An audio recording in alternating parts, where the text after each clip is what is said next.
So I wanted to run through the exam we took, um, actually not a couple weeks ago in AP Physics, just to kind of review what the answers were and how they worked. So we have questions 1 and 2, and we want to know what the what the horizontal component of the velocity of the ball looks like, and what the vertical component does. Now the horizontal component, remember, we're not accelerating in the horizontal direction, so it's just a nice steady velocity. So choice E is correct. And then for the vertical component, we actually have gravity affecting the ball as it moves up and down. So we start off at a really fast velocity, we slow down to rest, and then we return to the Earth. And we're going to treat upwards as positive. So that means we start off with a positive velocity, we slow down to stop, and then our velocity becomes negative. So that would be choice D if we were looking at the vertical component, but I actually had you look at the acceleration. And so it turns out that the acceleration would be choice E if we kind of change things around a little bit,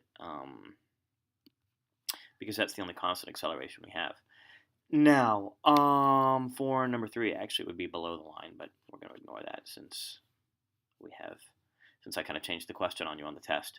So for number 3, a ball is tossed and follows the trajectory shown as above. We want to know which statements are true about the ball while it's in motion. So its speed is not constant. The horizontal component of its velocity is not 0 at point P. At point P, the vertical component is actually at its minimum. And the kinetic energy, that's something you don't know about, but you know it's kind of a spurious choice. It actually turns out its acceleration is constant throughout the journey. Its acceleration is always a constant g, 10 meters per second squared. All right, for number 4, we're going to take a look at questions 4 and 5. So the motion of an object moving along a straight line is described by the graph of velocity, v versus t, not u versus t. And we want to know what is true about the speed of the object during this interval. Well, it starts off at a negative velocity, slows down to a stop, and then it ends up having a positive velocity as it speeds up.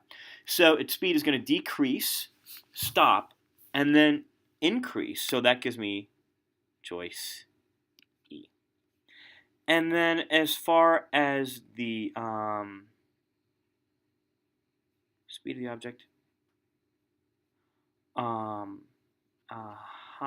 we wanted to know about the acceleration, so it was actually here that we had the question. It wasn't 1 and 2. So I'm actually going to go back and correct my choice here. It actually turns out that D is the correct choice. Ignore what I said about choice E. Now here, for the acceleration, it's actually constant. It's the slope of the velocity graph. So that's questions 1 through 5.